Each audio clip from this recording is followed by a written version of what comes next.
si Ma'am Maria Francia Etola Santos at ngayon ay mag-answer at magbabasa tayo ng isang booklet na nangalang Daragang Mayon Cries. So, ako ang gumawa nito at ang picture natin.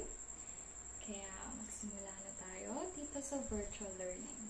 Kaya, sa unang pahina ay makikita natin ang dedikasyon. So, kanino ko ba ito dinedicate?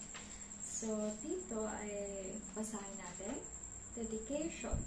This book is dedicated to my two older siblings, my brother, Raimundo de los Santos, and my sister, Maria Ardelia de los Santos, and to the younger generations whom are spending their childhood lives in Bicol.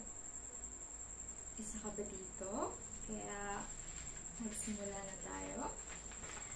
At sa pangalawang pahina naman ay ang aking letter to the reader. Kaya, basahin natin. May you journey into the joy of reading through this book. This book is inspired by Mount Mayon in the Bicol region. Some people say that the volcano has emotions. Can you believe that? The locals say that when the volcano is upset, it hides in the clouds and shines through the whole city when it is happy. Enjoy the story of how emotions can affect our lives and the people we love. Pinky promised to use the lesson of the story in your daily life. Enjoy your youth and life. Let books be your wise friend through good and bad times. Sincerely, Maria Francia de los Santos. Okay, so yan ang pangatlong pahina natin. At ngayon ay magbabasa na tayo ng storya. So, sa page 5, dito makikita ang unang pahina ng istorya. Kaya sabay natin ibasa ito. So, there were two kids that would not stop fighting over their toys. One day, the ruckus in the house was heard all over the neighborhood of the two children arguing. Sako yan, says Marian. Sako yan, says Dory. Aling Marcel, their mother, would always remind them that fighting does not lead to resolutions and they should learn how to share the blessings that they both have. This is the main struggle of Aling Marcel in disciplining her children. The neighbor then could not take the screaming anymore.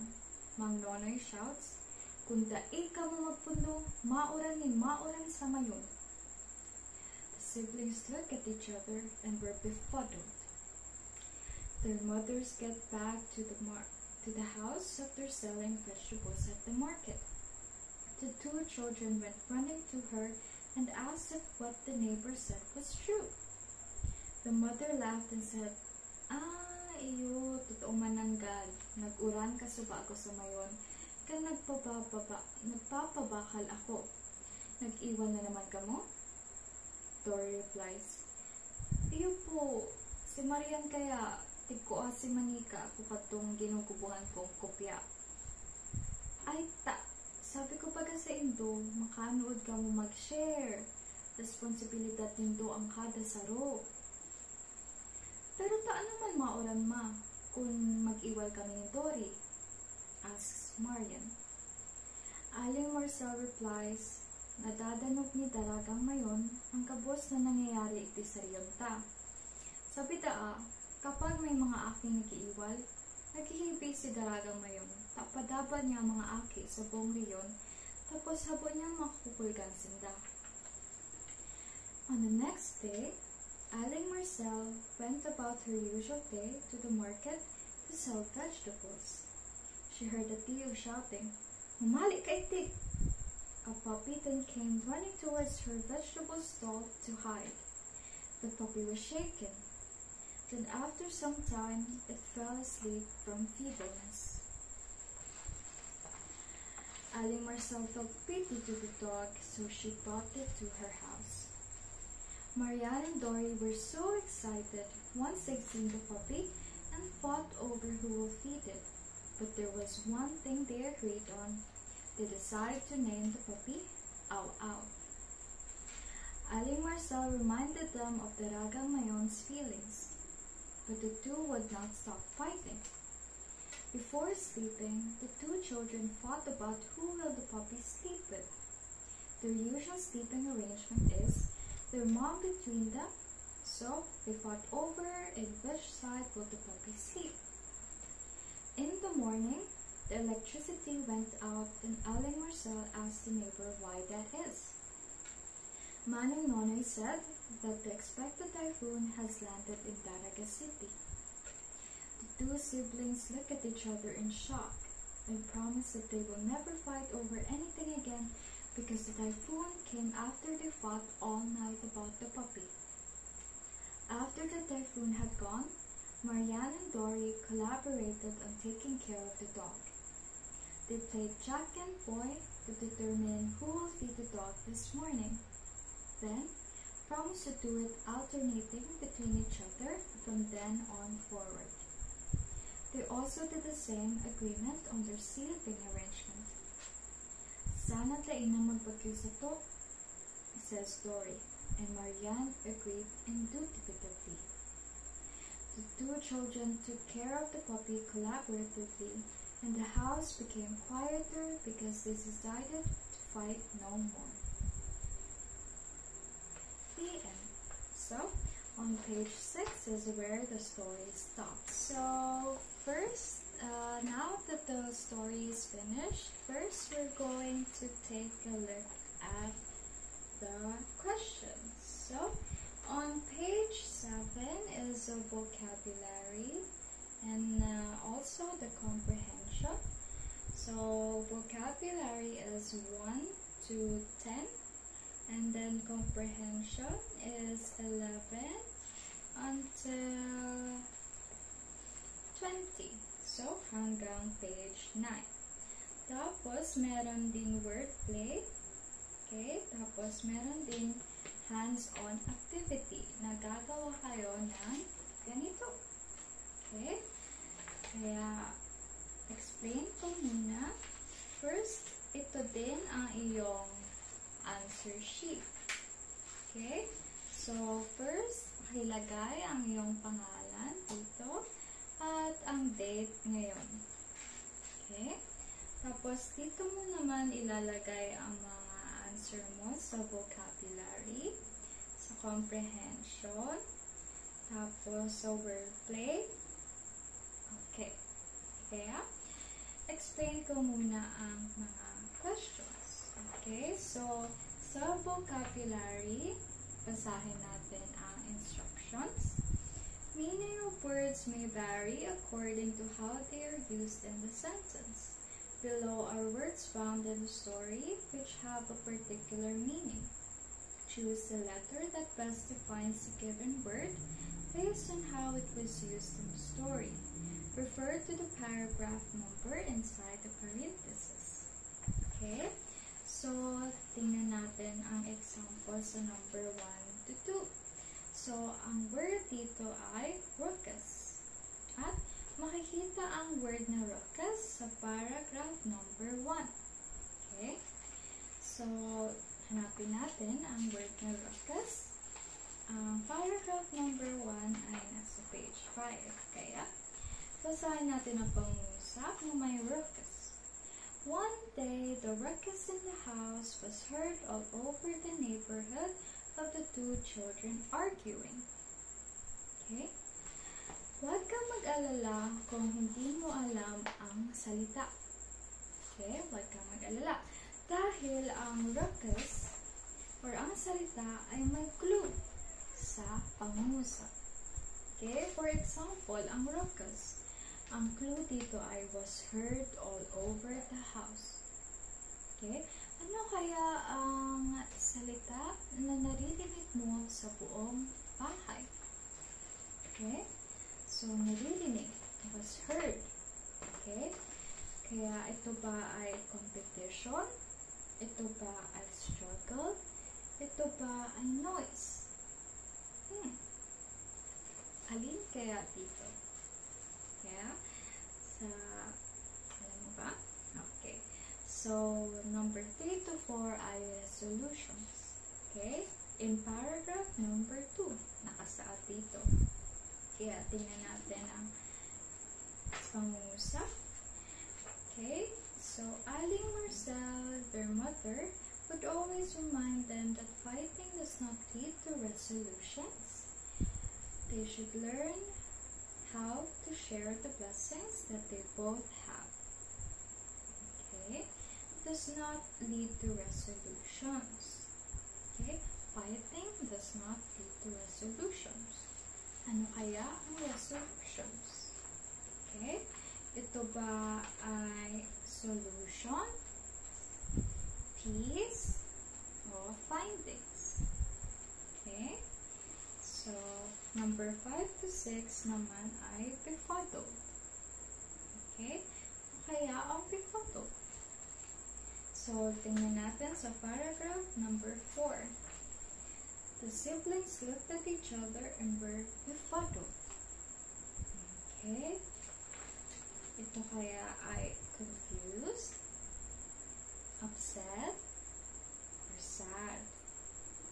At 7 to 8 naman ay feebleness. Okay? So, sa feebleness ay nasa paragraph number, tingnan natin, 11. Okay? Tingnan mo dito sa gilid ang mga numero ng paragraphs. So, feebleness. The puppy came inside running towards her vegetable stall to hide. The puppy was shaken. Then after some time, it fell asleep from feebleness. Okay? So, ano kaya ang feebleness? Ito kaya ay weakness, weariness, tiredness. Okay? So, sa number 9 to 10 naman ay indubitably. Okay? Again, huwag kang mag-alala kung hindi mo alam ang salita na ito. Dahil may clues tayo sa pangungusap. So, sa paragraph number 21, okay? Okay? Sana tayo na magbagyo sa to. Sa story.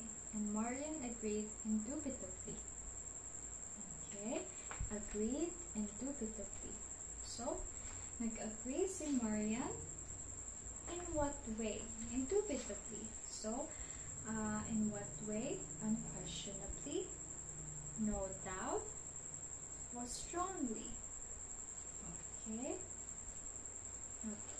So, mag-move on naman tayo sa next part ng questions is comprehension. So, basahin na muna natin ang directions. Read the questions carefully, then choose the letter of the best answer. So, start tayo sa number 11. Who are the main characters of the story? Si Aling Marcel and Dalagang Mayon ba?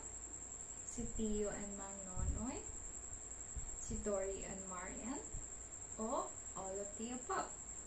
Okay, so number 12 naman ay, where did Manong Nonoy say it will rain if Dory and Marian fight? Letter A, Dalaga City. B, Mount Mayon. C, supermarket. D, all of the above. Okay, so number 13 naman ay, what is the main cause of Dory and Marian's agreement to stop fighting in the story? Okay, ano daw ang main cause kung bakit ayaw na nilang mag-fight? Okay, so ang first option, letter A, the typhoon, because they believe that it happened because they keep fighting about the puppy. Letter B, Aling Marcel, because they want to respect their mother's wishes. Letter C, Mang Nonoy, because they don't want to be told off by him again. Okay? Okay, so number 13 naman. What is the main cause of Dory and Marian's agreement to stop fighting in the story? Okay, so ano daw ang main cause ng bakit nag-stop sila umaway? Okay, So A, the typhoon, because they believe that it happened because they keep fighting about the puppy. B, Aling Marcel, because they want to respect their mother's wishes. C, Mang Nonoy, because they don't want to be told off by him again. D, all of the above. Okay? Ano kaya ang main cause daw? Okay? So, move on naman tayo sa page 8. Okay? So, number 14.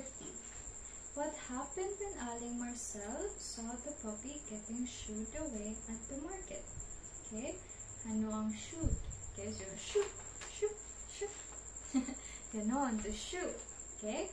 So, ano daw ang nangyari nung nakita ni Aling Marcel yung tuta? Okay? Na pinapaalis. Letter A, she gave the puppy food and went home.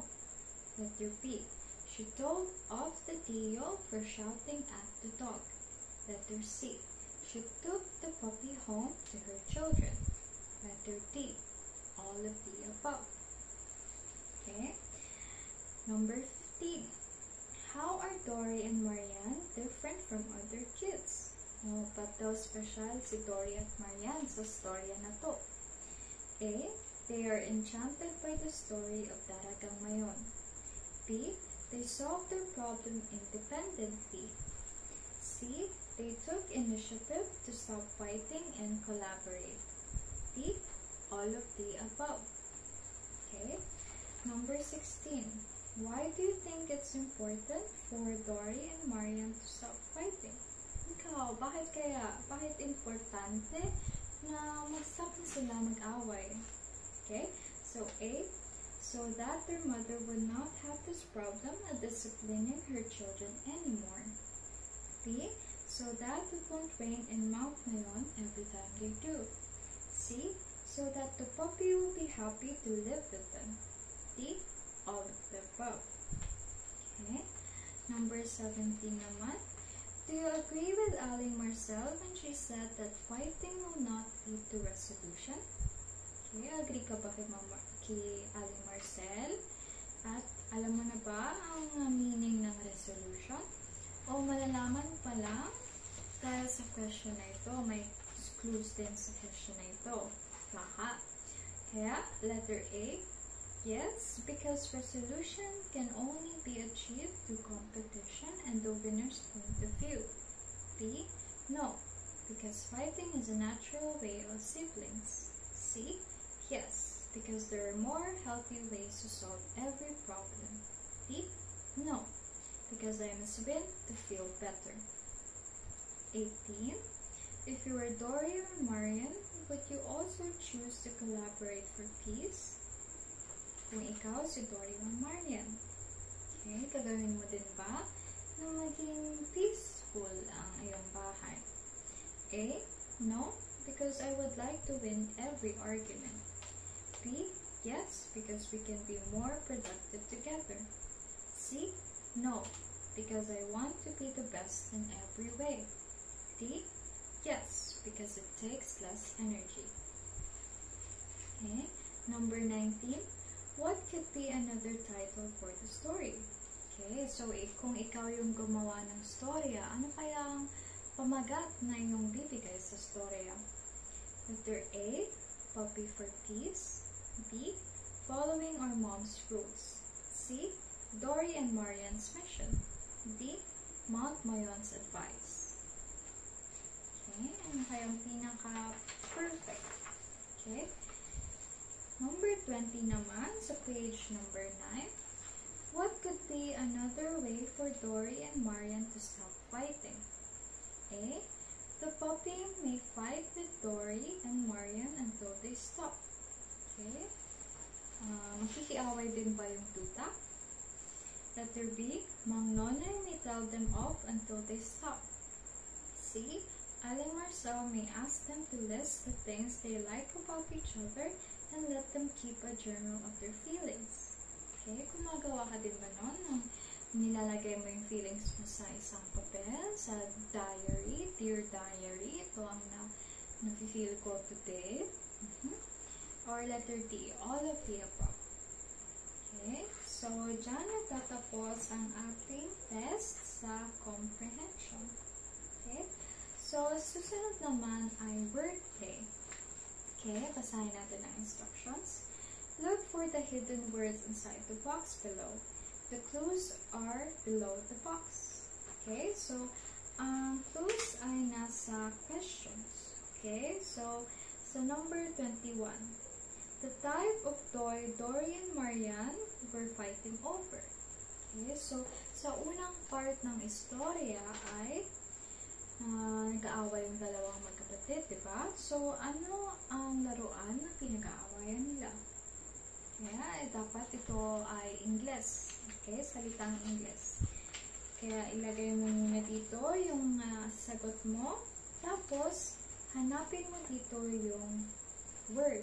Okay? Ang word ay dapat pababa, o pagilid, o slanting. Okay? Yun ang iyong options. Pababa, pagilid, o slanting. Tapos, bibulugan mo yung mga letra na bubuo ng isang salita. Okay? So, ganyan ang wordplay. So, ang susunod na question dito ay the name of the main character's neighbor. Okay? Ano ang neighbor? Diba? Kapitbahay. Number 23, the natural event that will happen when the siblings fight. Okay, ano daw mangyayari kapag umaaway yung magkapatid? Number 24, the natural event that led to the end of the sibling fight. Okay, so magkaiba kung ano daw nangyari nung nag-aaway sila. Anong mangyayari nung nag-aaway sila? At susunod na naman, anong nangyari nung bakit sila ay nagpumigil ng umaway?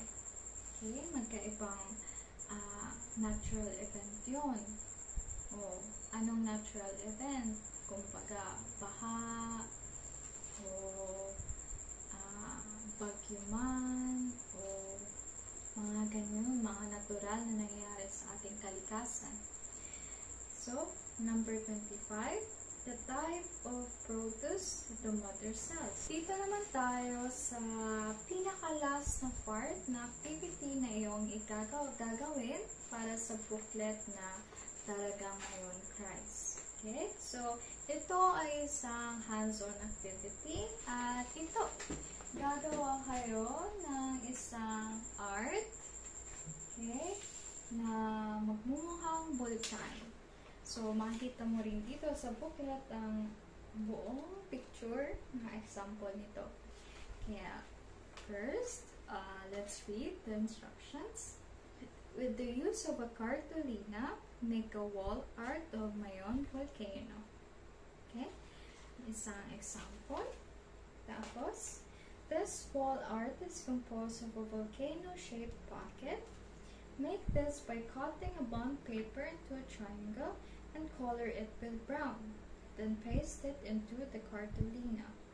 Also, paste on a strip of paper on top to hold fire heart keys that look like the next picture. Okay? So, una daw ay kukuha ka ng isang bond paper, ganito na walang letra or guhit. Plain lang, tapos kakat mo siya ng parang ganito. Okay? So, parang bulkan o parang triangle. Tapos, pipintahan mo siya ng brown o kahit anong kulay na gusto mo na ang bulkan mo maging. Okay? Tapos, ipipaste mo daw sa isang buong cartolina. Tapos, gagawa ka rin ng makita mo sa picture sa booklet, isang key o susi. Susi na shape na gawa din sa isang bond paper. Tapos, kukulayan mo siya ng yellow, orange, at red para magmukhang fire. Okay? Magmukhang fire. Tapos, okay, cut the bond paper into the shape and color it like the volcano fire. In the yellow strip of the key, write the favorite activities you like doing with your siblings and parents. Then, place the keys inside the paper strip and volcano pocket. Make as many heart keys as you like, but with the minimum number of 5. Appreciate the bonding activities you do with your family. Let your creativity shine through the design and wall art with any background or art designs you want, and most importantly, make your own title. Okay, so lalagay ka ng title sa pinakataas. Okay, pinakataas. Tapos, sa yellow part naman daw ng ginawa mong heart keys, heart susi, lalagay mo dito ang mga aktibidad na paborito mong gawin kasama ang iyong pamilya. Okay? Sa kapatid mo man o sa magulang. So, ang example dito ay when we play Scrabble. Okay? So, at ilalagay mo siya sa loob. Nakita mo dito, sa loob, ang heart key, sa loob ng bulsa. Okay? So, yan ang pinaka-last na activity na gagawin mo sa booklet na ito. Okay? So, ito din ang last page ng booklet after ng answer sheet. So, pagkatapos mong sagutin ang answer sheet, ay i-check natin, ha? Okay. So, dito naman ay pinaka-last na page. Ito ang mga detalye ng booklet. A funny Bicolano story about conflicts and healthy resolution between two siblings. Okay. So, ayan na. Ito na ang last page ng booklet. Ito ang pinaka-last part ng video. Kaya huwag ka mag-alala. Mag-comment ka, like, or share. At magsulat ka ng mga istorya na ginagawa mo, paborito mong gawin with your family, o sarili mong istorya tungkol sa iyong kapatid na nakakatuwa o nakakaiyak o kahit anuman na gaya ni Dory at Marian. Okay? Sana mag-enjoy ka. Bye-bye!